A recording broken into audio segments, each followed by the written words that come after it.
Hace poco más de 20 años iniciamos la firma de los tratados de libre comercio. Tenemos ya ahorita 12 tratados de libre comercio con más de 46 países, lo cual evidentemente nos coloca en una situación privilegiada para poder competir y aprovechar al máximo la posición geográfica que tiene México. Más del 80% del comercio de la carga mundial de larga distancia se mueve por vía marítima y por lo tanto los puertos tienen una relevancia estructural en la economía de cada uno de los países. El nuevo puerto de Veracruz no fue una decisión tomada a las prisas, sino que enfrentó una serie de obstáculos, una serie de análisis, una gran cantidad de estudios de académicos, de gente especializada, para poder atender una variable que hasta hace muy poco no existía, la parte ambiental, la parte del medio ambiente, el cambio climático. La segunda variable que se dio ya encaminada la ampliación del puerto fue la parte financiera.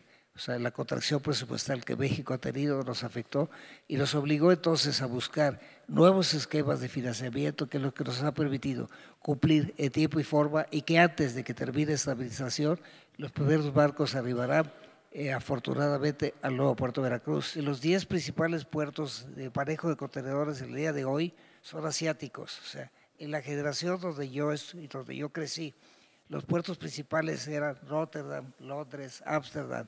Ya no son los puertos principales. Los 10 principales puertos del mundo el día de hoy son asiáticos. 7 son chinos, uno es coreano, uno de los Emiratos Árabes y el otro es de Singapur.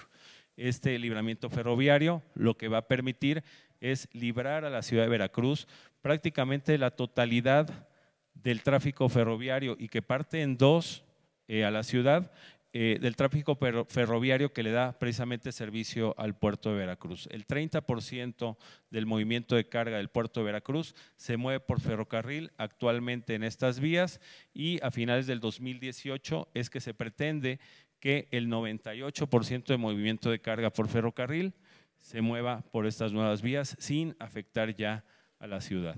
Este es el puerto actual de Veracruz.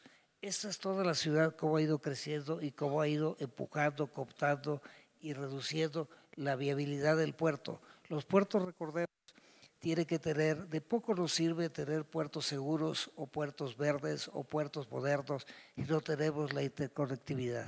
De la línea verde para acá, todo es nuevo. O sea, todo esto ya se construyó. Comparado el tamaño con el puerto de Veracruz, nos permite dimensionar de manera real lo que hemos logrado hacer en esos casi 5 años de administración del presidente Peña. Recordemos que el puerto actual de Veracruz se construyó hace 115 años y los barcos que navegaban en ese momento pues eran barcos de dimensiones más reducidas.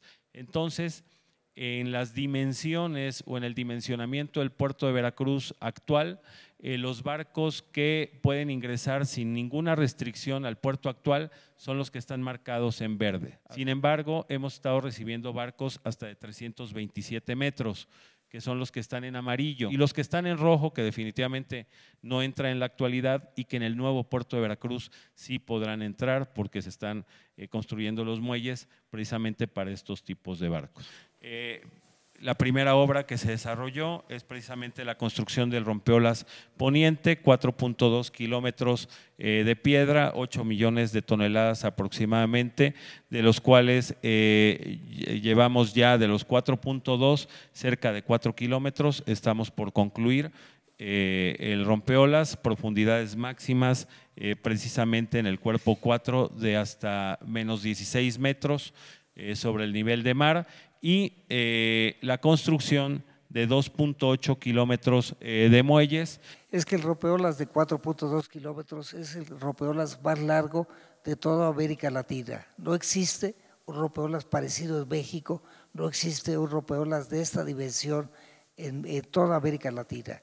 Estos son los 2.8 kilómetros que hemos mencionado de muelles, donde se ve allá al norte la construcción de la primera terminal de fluidos, luego viene la terminal semiespecializada de carga general, luego la terminal de contenedores con un área de ampliación, la terminal de granel agrícola, la terminal de granel mineral. Que si la reforma energética que se logró en esta administración portuaria, la parte de licitación de nuevas terminales hubiera sido prácticamente imposible. Tenemos el puerto antiguo, que viene siendo esta zona, o puerto actual, contra todo el proyecto del nuevo puerto de Veracruz en su primera y su segunda etapa, donde prácticamente se quintuplica su capacidad de 24 millones de toneladas que tenemos en el puerto actual como capacidad teórica, que ya los movimos el año pasado y que este año pretendemos